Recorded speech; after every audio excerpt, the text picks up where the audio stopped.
ouvir Rádio Tupi. No show do Heleno Rotai, Rádio Serviço.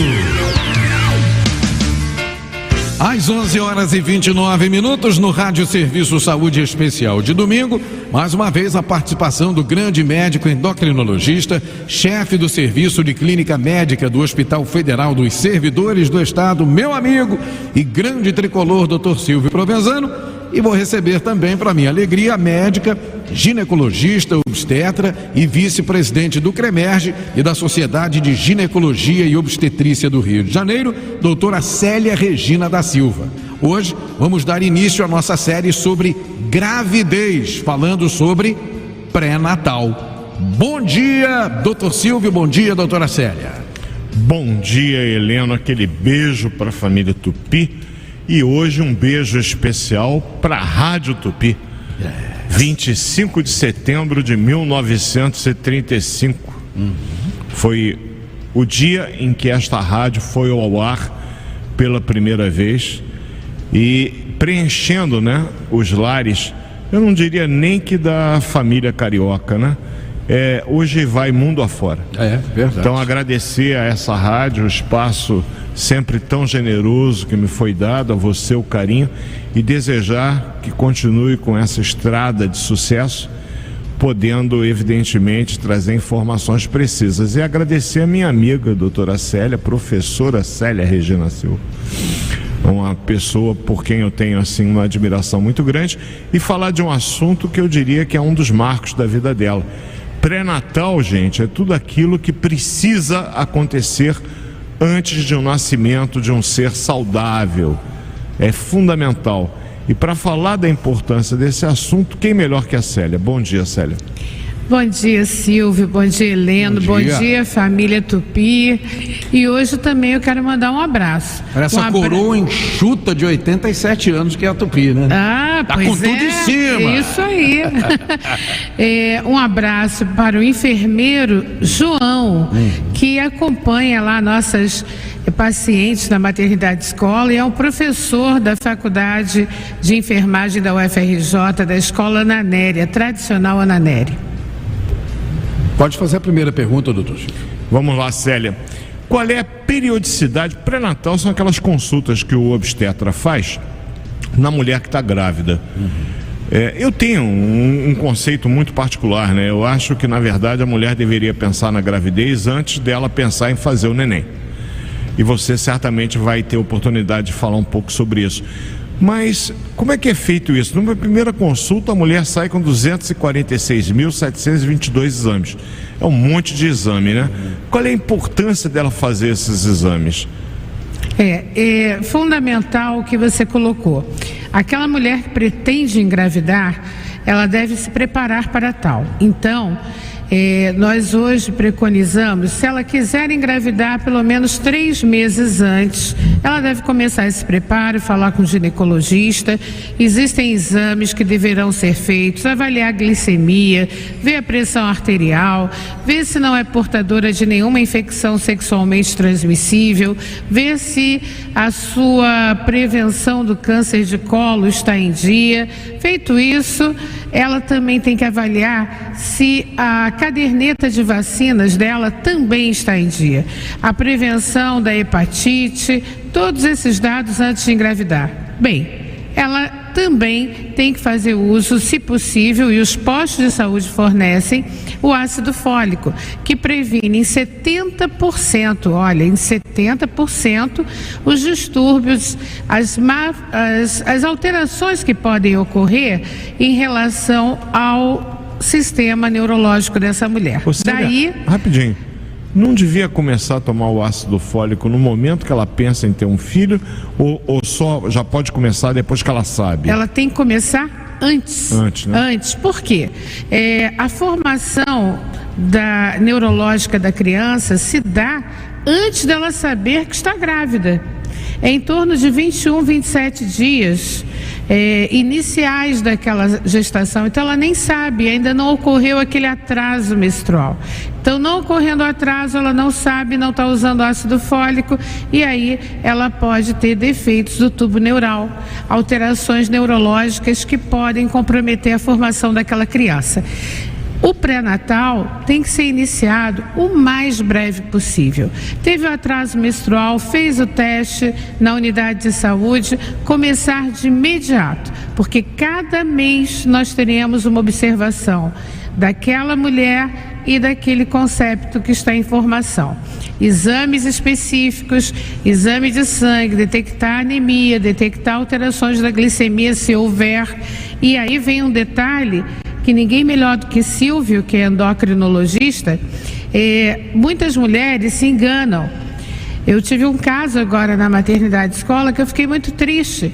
Uma mulher no seu 4º filho, ela diabética, usando insulina, e ela nunca teve a orientação ideal nas gestações anteriores. Uma glicemia no início do pré-natal de 92 já é para se repetir de imediato o exame. Se ainda der alterado, tem que fazer o acompanhamento multiprofissional com dieta para ver se melhora o quadro. Quando não, acompanhamento com endocrinologista, além do pré-natalista. E vejam o que eu acabei de falar. Hoje, 92 para uma grávida que está começando o pré-natal é indicativo de um risco de diabetes gestacional. Aliás, existem duas coisas diferentes. O diabetes gestacional, que a Célia acabou de falar, e a diabética que vai engravidar. Aquela moça que ficou diabética muitas vezes na adolescência, toma sua insulina, faz seu acompanhamento e resolve ter um filho. Ela pode ter com absoluta segurança, sim, desde que ela tenha o controle da sua glicose perfeito. Porque nós sabemos que uma hemoglobina glicada acima de 7, uma glicemia de jejum na diabética acima de 120, isso já vai implicar em alterações para o neném que está sendo formado, muitas vezes impedindo até a anidação, que é o implante do neném no útero. Então vai acabar tendo abortamento espontâneo. Ou, se acontecer a anidação, essa criança vai se desenvolver, porém com uma série de problemas. Doenças congênitas são muito comuns quando a diabética está mal controlada. Por isso é que ela precisa pensar muito bem antes de engravidar, e antes de engravidar ela não tem que perguntar para o marido se pode ter o filho, não, é perguntar para o médico.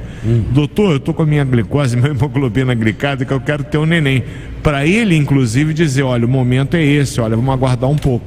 E tem um outro dado também que você, Silvio, pode falar, que hoje lá na universidade nós consideramos muito, que é o hipotiroidismo. Então o TSH também tem que fazer parte. Inclusive o endocrinologista, um clínico geral de boa formação, tem capacidade de fazer isso, e ela pode segurar uma gravidez tranquila. Agora, sem ir ainda para o hipotiroidismo e permanecendo ainda no terreno extremamente pegajoso da glicose, eu tenho a diabética que engravida, é uma situação, mas eu tenho aquela pessoa que ao engravidar pode desenvolver o diabetes, e é com uma grande preocupação que nós médicos estamos vendo que o número de pacientes que desenvolvem o diabetes gestacional está aumentando exponencialmente, é uma coisa absurda, e isso se deve principalmente ao estilo de vida que nós estamos adotando. Cada vez mais nós ficamos escravos desse aparelhinho aqui, o celular, do computador, cada vez mais nos deslocamos menos, cada vez mais a gente fica sedentário, cada vez mais a gente aumenta de peso, e isso implica nos homens e nas mulheres, a partir de idades que no passado a gente não aumentava de peso, a gente tinha uma atividade física muito intensa.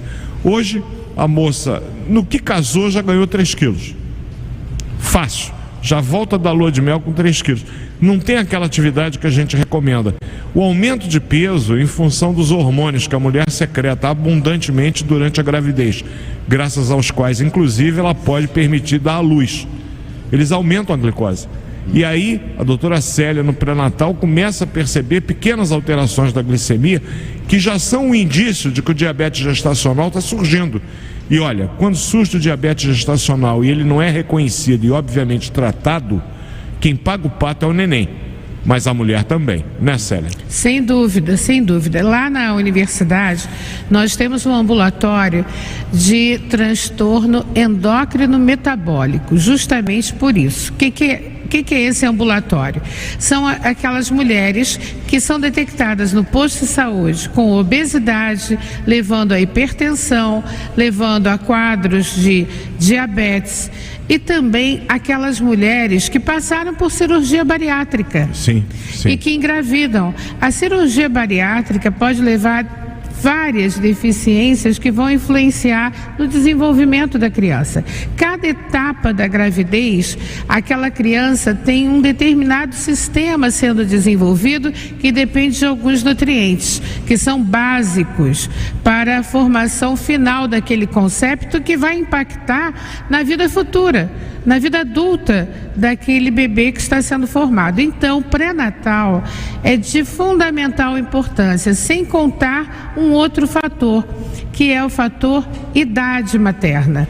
Nós falamos das mulheres em diferentes fases da vida reprodutiva. Aquela menina que engravida entre 10 e 14 anos, pasmem, mas nós temos casos até de 2 filhos antes de 14 anos. E aquelas que engravidam após os 40 anos, são mulheres que nós temos que ter um olhar... É a gestação de alto risco. Exatamente, um olhar diferenciado. Então, esses cuidados e outro detalhe, iniciar o mais breve possível pré-natal, também por questões que podem ocorrer de incompatibilidade sanguínea. Ela ser fator RH negativo, ele positivo, o neném pode vir com RH positivo. Na primeira gestação, não vai impactar tanto, mas essa mulher terá que receber uma determinada vacina, que é uma imunoglobulina, e para que ela não tenha complicações em gestações futuras. Isso é muito importante, para que a gente não tenha complicações na prole daquela família.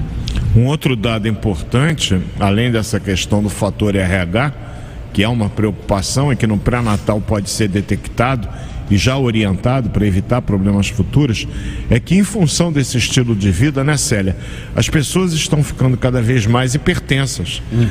De acordo com o Ministério da Saúde, estima-se em 30% os hipertensos aqui no Brasil, e metade não sabe o que é. De repente a mulher engravida com hipertensão. Evidentemente que pela própria gestação a pressão pode subir mais ainda, trazendo riscos para a mãe e para o neném. E um outro aspecto é que normalmente os medicamentos que nós usamos, principalmente nos jovens, para controle da hipertensão, no momento que aquela moça que está com a sua pressão controlada, tomando aquele remedinho, ela vai ter que trocar. E quem faz a troca? O médico pré-natalista. Ele sabe que de repente aquele inibidor da enzima de conversão da angiotensina, bloqueador do receptor, são os mais comuns que a gente usa, inclusive na farmácia popular, eles são fornecidos à população. Eles não podem ser usados durante a gravidez. Então é importante ter isso em mente e saber. Tem intenção de engravidar? Procure o ginecologista, faça os exames pré-concepção. E o pré-natal, no momento que o beta-HCG deu positivo, vá no posto de saúde e aí vai ter periodicamente consultas para que você possa dar à luz a um ser humano saudável, bem formado. Pergunta de um ouvinte para a doutora Célia. A atriz Cláudia Raia engravidou aos 55 anos. A Nívia Oliveira de São Cristóvão quer saber, algum risco para ela e para o bebê? Dentro do que eu comentei agora, toda gestante acima de 40 anos pode impactar sim em riscos. Inclusive é até um tema da minha tese de doutorado da UERJ, que são os desfechos desfavoráveis da gestação tardia. Isso nós sabemos que pode impactar sim, tanto no risco de diabetes gestacional, como de hipertensão, hipertensão arterial, ou até mesmo não ter hipertensão e abrir um quadro de pré-eclâmpsia no final da gravidez. Eu estou inclusive com um caso que essa semana nós vamos ter o parto, justamente vinha com uma gravidez tranquila. A partir de 36 semanas houve uma mudança do quadro, por mais que tenha um acompanhamento delicado, atento, com consultas num prazo mais estreito, essas complicações podem ocorrer na mulher com mais idade. E aí acontece uma coisa muito séria, porque até a abordagem, o planejamento do parto muda. Mas para falar sobre isso, eu vou arrastar a Célia semana que vem de novo, porque a gente pode ter o parto normal, o parto cesáreo, o discurso de hoje do parto humanizado. A Célia vai colocar tudo isso em pratos limpos, né? Como é que pode ser, explicar a família Tupi. E veja bem, o tipo de parto depende do tipo de gestação, depende do acompanhamento pré-natal, de uma série de condições. Eu escuto um monte de bobagens faladas por pessoas que nem medicina estudaram. Do parto humanizado. Parto humanizado, neném, a mãe morre.